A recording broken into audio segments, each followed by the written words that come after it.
के नवे न रही केवल अभक्षा केवल यमुना की एक अंजलि कहकर 8 दिन छोड़ के नवे जी एक अंजलि चढ़ जैसे और उत्तम श्लोक भगवान हरि का ध्यान कर रहे थे। चौथे महीने में 12वें दिन वायु बक्षो जित श्वासो 11 दिन के बाद वायु बक्षो श्वास लेते श्वास तो दिखे है ना 12वें दिन श्वास लेते इस तरीके देवता इस प्रकार से भगवान हरि की आराधना। पंचमे मासनुप्राप्ते जित श्वासो नपात्मजा राजकुमार भूमि ने 5वें महीने में श्वास पर विजय प्राप्त की। बस श्वास ले रही और श्वास ले करके है ना अपने बाएं पैर को धो दाहिनी पैर की गांठ पर रख दी और सारे शरीर के वजन को अंगूठे पर टेक करके दोनों हाथ ऊपर उठाए हैं। ओम नमो भगवते वासुदेवाय ओम नमो भगवते ये जिसमें धुने श्वास इस तरीके से विजय प्राप्त कर ली। यदि कपादे न सपा शिवार भका तस्थौ तदंगो सुनिपीता एक पैर से है ना दो खड़े हो गए और श्वास पर विजय प्राप्त की। तो एक पृथ्वी पर बोझ बढ़ा निपीडिता मही पृथ्वी है निपीडिता और ननाम तत्रा इविरेन देखिता और धूमरे इतना भोजन हो गया कि पृथ्वी आदि झुक गई। व्यास जी ने यहाँ पर उपमा दी है कैसे झुक गई जैसे कोई मतवारा हाथी नाव की तरह छीन के पास नाव का सहारा लिया जाए तो जैसे हाथी नाव पर पाए रखे जैसे नाव आदि झुक जाए है ना। इस तरीके से पृथ्वी एकदम झुक गई। जो बड़े बड़े ऋषि मुनि तपस्या कर रहे थे उनकी तपस्या उन ऋषि मुनियों की तपस्या करने वालों का श्वास का आवागमन उच्चास प्रचार बंद हो गया कोलाहल मच गया। तब देवता और ऋषि मुनि दौड़े भगवान विष्णु के पास और निवेदन किया महाराज कि हम लोग तपस्या करके श्वास रुकी हैं देवता अपनी को चिल्ला रहे। कहा आप लोग डरे नहीं निश्चित रहेंगे जितनी शीघ्रता होगी हम जा रहे हैं। 5 वर्ष का बच्चा बचपन में है ना वो श्वास पर विजय प्राप्त किए हुए ध्रुव कुमार था को दर्शन माँ भैष्ट बाला माँ भैष्ट बालम तपसा दुरतया माँ भाई मत डरो आप लोग ये तपसा दुरतया तो बच्चे की तपस्या जो को चकोट की है उसका ही तो भगवान आ गए। हाँ जहाँ दूर तपस्या है और आकर के धूको संबोध गए कुमार ध्रुव नृत्य खोलो ओम नमो ओम नमो भगवती वासुदेव नहीं सुन रहे। भगवान ने सोचा तपस्या में मत है बालक कई बार बुलाया बोल नहीं रहा। भगवान ने सोचा इसका हम उपाय करेंगे। तो जिस स्वरूप का यही स्वरूप था जिस ध्यान कर रहा था तुम तो स्वरूप का वो जो आकार है इसके हृदय से खींचे समाधि किसी खुलेगी। भगवान हरि ने यही है ना जिस मूर्ति का जिस स्वरूप का ध्यान कर रहे थे उसको वहां से खींचा एकदम जैसे कहीं लाइट हो प्रकाश हो और एकदम हिसाब कर दिया जाए अंधेरा हो जाए रुको व्याकुलता में नेत्र खुल गए। जब नेत्र खुले जिस स्वरूप का ध्यान कर रहे थे वही स्वरूप सामने खड़ा भगवान बोले समस्या खोल है वरदान उन्होंने कहा भगवान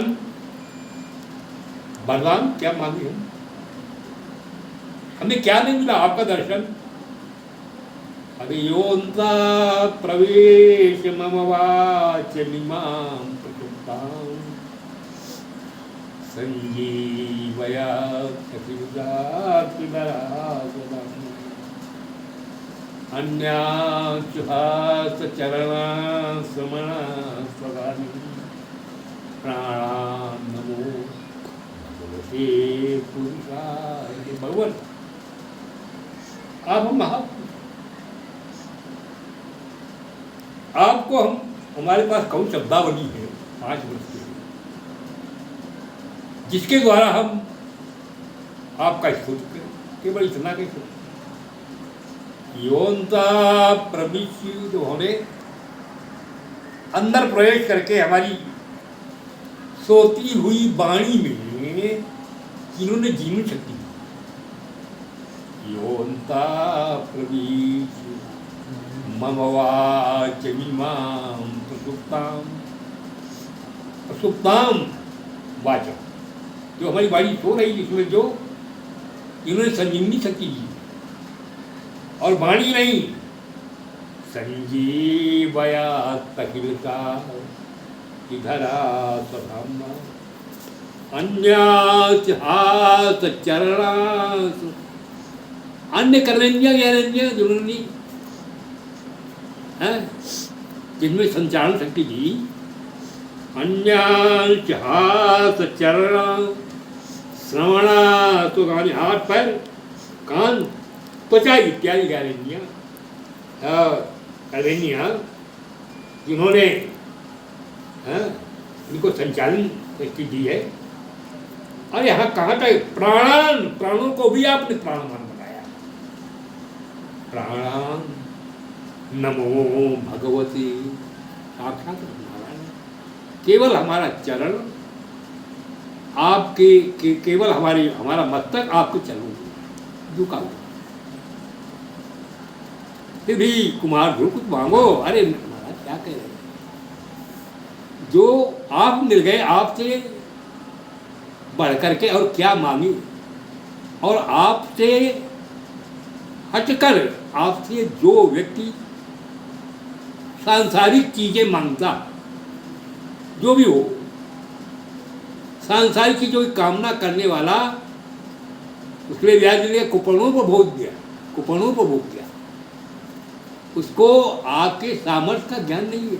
आप मोक्ष के दाता है और सांसारिक चीजों को जैसे कल्पवृक्ष सब कुछ दे सकता है और कल्पवृक्ष के पास सांसारिक चीजें मांगना तो ये कल्पवृक्ष का के सामर्थ्य का अपमान है ना।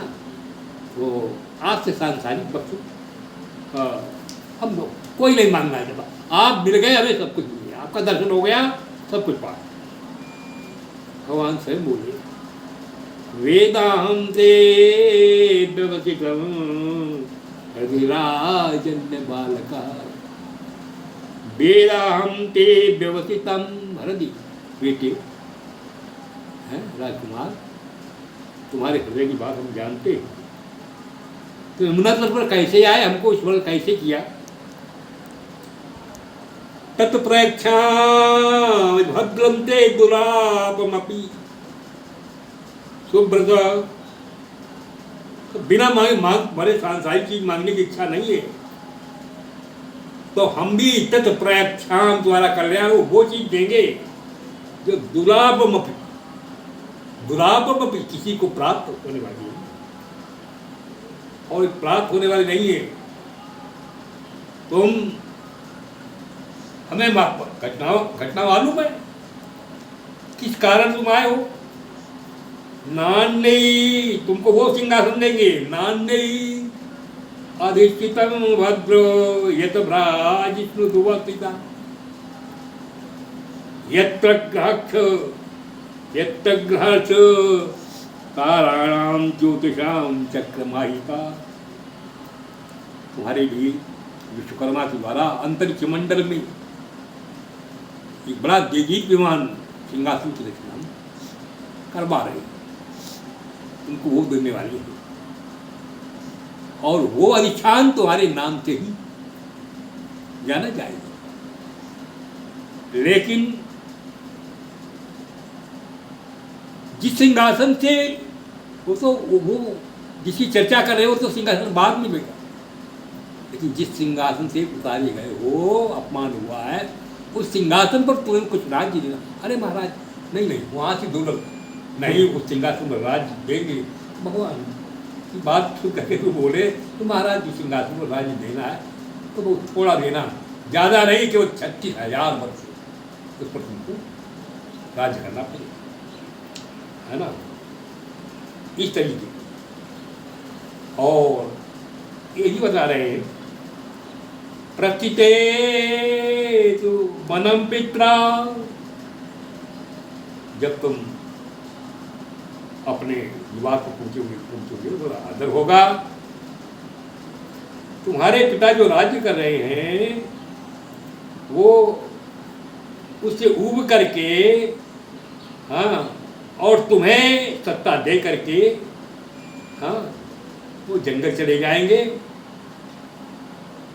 जो अपमान करने वाली माँ है, जो तुम्हारे जिसके कारण भाई के कारण तुम्हें अपमान किया गया है, वो तुम्हारा भाई वो जंगल में मृगया शिकार के लिए जाएगा, वहाँ पर 100 के द्वारा मारा जाएगा, और उसकी माँ उसको ढूंढने के लिए जाएगी। उसकी लाश वो भी जंगल में बांसों के रगड़ से पैदा होने वाले आदमी जल से वो भी जल जाएगी, है ना। भगवान ने अपने गले में पहली माला इस प्रकार का वरदान दे करके ध्रुव को घर में विदा किया, अंतर्धान हो गए।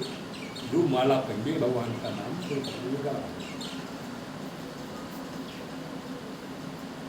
अब ध्रुव की वापसी नगर के राजकीय बगीचा के पास हुआ गया। मालियों ने देखा ध्रुव के अभाव में, जो महल में या उसमें रहने वाले लोग जो नित्य रोया करते थे, ध्रुव के अभाव में युद्ध प्रकट करते थे, मालियों ने जाकर के बताया, महाराज आपके जीवन की जय जयकार हो, ध्रुव आ गए। आज कहाँ है ध्रुव? जिसे पता चला उस समय उत्तानपाद राजा, है ना, स्वयं अपनी दोनों रानियों को सूचना दे करके, और राजा रथ पर बैठ करके दोनों रानियों को सम्मान करके बैठा कर शंख द्वंद्व विनादेन, ब्रह्म घोषेण वेणुभी, ध्रुव का स्वागत, बहुत बड़ा अभिनंदन है। शंख बज रहे हैं, दुंदुभियां बज रही हैं, वेद मंत्र उच्चारित, बांसुरी बजाई जा रही। राजा इस प्रकार सुनीति सुरुचि चाच मैसूरुपभूतो, आज सुनीत और सुनीति आभूषण सुंदर वस्त्र पहने हुए, पालकियों एक एक पालकी पर बैठी हुई, उत्तम को साथ में लिए हुए राजा रथ पर बैठे हुए। ध्रुव ने उसने राजा को देखा, राजा ने ध्रुव को देखा, राजा रथ से कूद पड़े, कुमार ध्रुव कह के संबोधन करके आगे बढ़े। है ध्रुव ने अपने पिता के चरणों पर मस्तक दिया, अपने नेत्रों से उनके चरण किए। सबसे पहले सुनीति, इसके बाद में सुरुचि के चरणों में मस्तक नवाया, इसके बाद में सुनीति। उत्तम और ध्रुव एक दूसरे से चिपके हुए, इस प्रकार का स्वागत, हाँ, ध्रुव का अभिनंदन हुआ। अब सुरुचि और सुनीति अति प्रसन्न है। इसी समय राजा ने ध्रुव को सिंहासन दिया और अपनी वृद्धावस्था जान करके यही अब उचित है जंगल जाया जाए। गैर को स्मरण करिए, उत्तानपाद राजा जंगल चले गए। ध्रुव सिंहासन पर, ध्रुव के 2 विवाह हुए। प्रजापते दुर्शिरम शिशुमारस्य वै ध्रुवा, प्रजापते दुर्धरम शिशुमार प्रजापति, कन्या भ्रमी नाम है, भ्रमी शादी, वायु के पुत्री ये किला है। मिला के साथ हुआ। इन रानियों से जो पहली रानी है भ्रमी से कल्प और बस्तर नाम की पुत्री, इलानंद जो दूसरी रानी है उत्कल नाम का। कुछ घटनाएं हुई। उत्तम जंगल में कुछ सेना लेकर शिकार के लिए एक ठो ये प्रदेश बोल रहा थोड़ी बात पर हाँ आपस में विरोध हुआ एक ठो से। उत्तम को वहाँ पर युद्ध हुआ, उत्तम का युद्ध में उत्तम मारा गया। उत्तम की माँ सुरुचि अपने पुत्र मोह में पुत्र की लाश का दर्शन करने के लिए जंगल गई, बांसों के जंगल पहुंच गई। बांसों की रगड़ से अग्नि पैदा हुई, उसमें सुरुचि समाप्त हो गई। ध्रुव ने अपने भाई का बदला लेने के लिए सेना सजाई, एक चोपड़ा हमला किया। मनु ने आकर के उनको समझाया अपने अपने कर्म का भोग सबको प्राप्त होता है, युद्ध बंद कर लो। ध्रुव ने उस सिंहासन में 36,000 वर्ष राज्य किया। अंत में ध्रुव ने उत्कल को राज्याधिकार दे करके स्वयं ग्रह का त्याग किया और जंगल में गए। थोड़ी तपस्या की और थोड़ी तपस्या करने के बाद में तो अच्छे से पूरे 5 वर्ष की अवस्था पूरी हो गई। परिणाम क्या हुआ? सदुर्जयम विष्णुपदम जितंतया। एक विमान आया, विष्णु बैठे हुए ध्रुव के पास आए। सदुर्जयम बोले, सदुर्जयम विष्णुपदम जितंतया। अरे ध्रुव महाराज, आपने वो विष्णुपद जीत लिया है जो सुदुर्जयम, जो बहुत कठिन जीतने योग्य। यत सूरयो प्राप्त विवेचते परम आतिष्ठ तत्तात दिवाकरालयो। चलो महाराज, उसी आसन पर आप चल करके विराजमान हो। आपके लिए आसन निर्माण कर दिया गया उत्तर दिशा में, अंदर के मंडप में। वो कैसा उच्च कोटि का आदरणीय आसन है।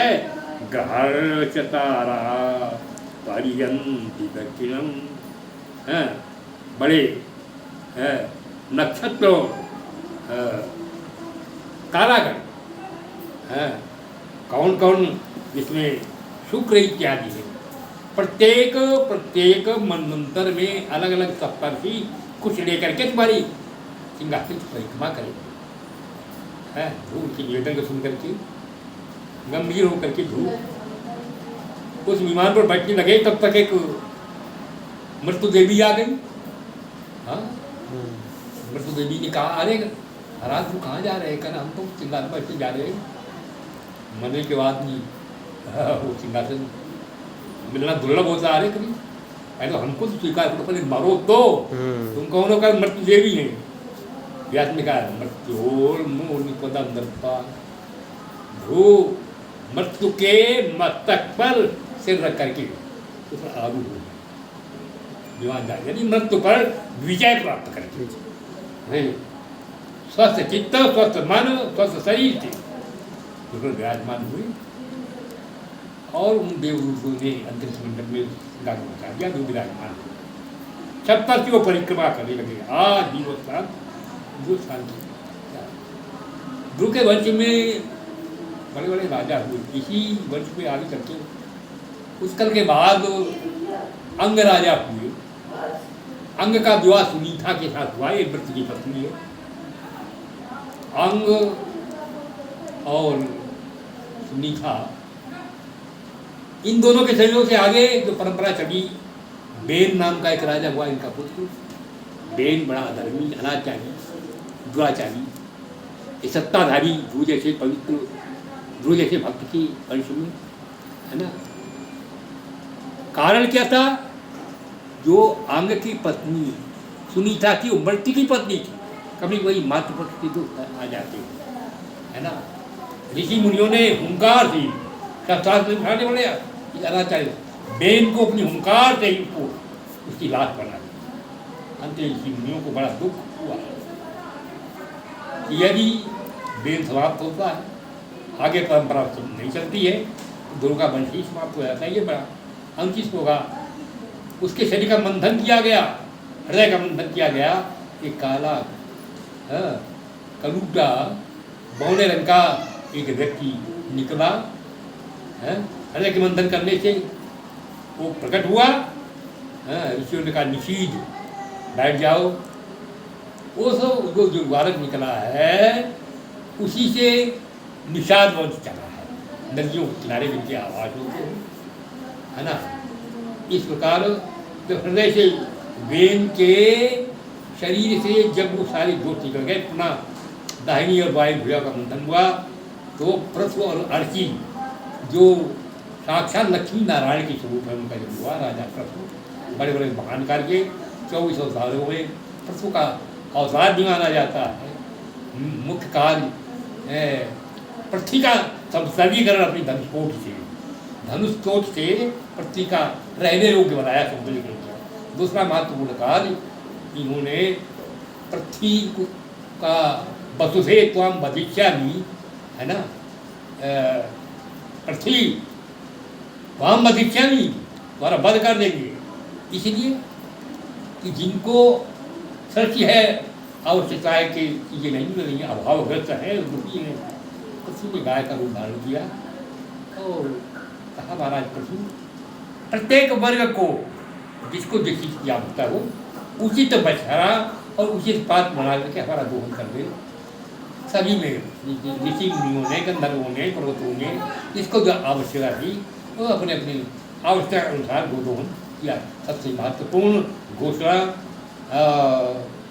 जहाँ पर गंगा और यमुना का संगम होता है, भगवत प्रभु ने सबसे अच्छी और सबसे बड़ी घोषणा की। वहाँ ब्रह्मर्षियों को, ब्राह्मणों को और गायों को ऐसा भाषण दिया उन्होंने कि इन तीनों को जो दोष की दृष्टि देखेगा उसको राज्य में रहने का अधिकार नहीं। तो ब्राह्मणों, गायों और ब्रह्मर्षियों का बड़ा सम्मान इन्होंने किया। इन्हीं महाराज पृथ्वी से आगे चल के बनिषद नाम की है, उनके पुत्र हुए, उनके हाथ में सत्ता आई। इन्होंने इतने बड़े याज्ञिक हुए, इतनी यज्ञ करवाई, प्राचीन दिशा में इतने कुछ यज्ञों में प्रयोग किए गए, वो ढेर इकट्ठा हुआ। सूर्य की किरणों को आने जाने में बाधा पड़ी। इनका नाम प्राचीन वर्ग बन गया। प्राचीन वर्ग के 10 पुत्र हुए, है ना। ये जब समाधि लेकर के 1000 वर्ष इन 10 पुत्रों ने समाधि, ये सभी प्रचेता कहलाए। जिस तरीके से ब्रह्मा की सृष्टि चली, स्वयं मनु की सृष्टि चली, उसी तरीके से इन प्रचेताओं से जो समाधि चले, इस समाधि की समाप्ति कब जगेगी, इसके लिए प्रतीक्षा करें, इसके लिए प्रतीक्षा करें। और जब समाधि समाप्त होगी तो इन प्रचेताओं से भी सृष्टि चली है। आपने बड़े प्यार से, बड़ी श्रद्धा से जो व्रत को सुना है, आपको पुनः धन्यवाद है।